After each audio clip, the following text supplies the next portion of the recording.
Friends பாருங்கள், நாங்கள் ஹாஸ்பிட்டலில் இருக்கோம். எங்களுக்கு உடல் சரியில்லை. ஆனால் சாப்பாடு வாங்கி சாப்பிட முடியாத ஒரு சூழ்நிலையில் இருக்கோம். அதனால் க்யூவில் பாருங்கள் அன்னதானம் கொடுக்குறாங்க. எங்கள் ஹாஸ்பிட்டலில் அன்னதானத்தில் நாங்கள் போய் சாப்பாடு வாங்கிட்டு வந்து சாப்பிட்றோம். பாருங்கள் உறவுகளே, இது மாதிரி சாப்பிட்றது உங்களுக்கு யாருக்கெல்லாம் பிடிக்குன்னு கமெண்ட் பண்ணுங்கள்.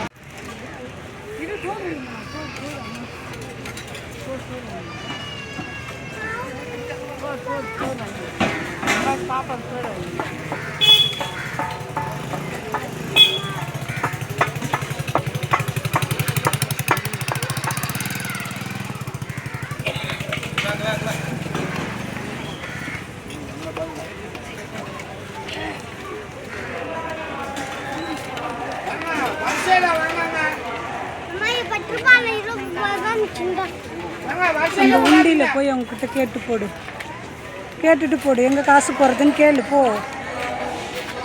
கேளு, அந்த அண்ணன் அங்கிளை கேளு. அங்கே போய்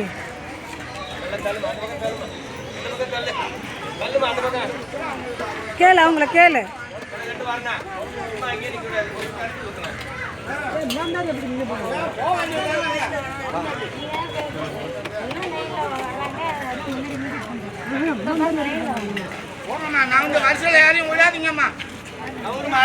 அன்னதானத்துக்கு நின்றுட்டு இருக்காங்க. சாப்பாடு தராங்க.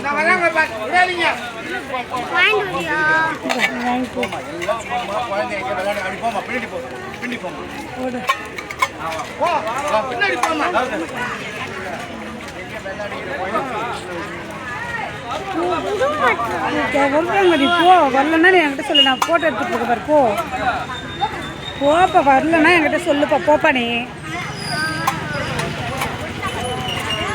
எவ்வளோ சூப்பரானதான பாருங்கள். இதெல்லாம் எல்லாருக்கும் கொடுப்பன வராது, சில பேருக்கு தான் வரும். இந்த பாருங்கள், இந்த வண்டியில் தான் இந்த அன்னதான சாப்பாடு வருது.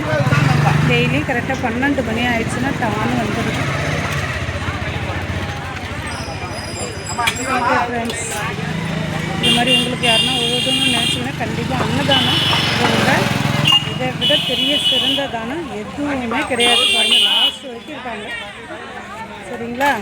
அப்படிதான் க்யூவில் நின்று இந்த சாப்பாடு வாங்கிட்டு வந்திருக்கேன். பார்த்தீங்களா ஃப்ரெண்ட்ஸ், இதுதான் அன்னதானம். இந்த சாப்பாடு யாருக்கெல்லாம் பிடிக்கணும் தயவு செய்து கமெண்ட் பண்ணுங்கள், லைக் பண்ணுங்கள், ஷேர் பண்ணுங்கள்.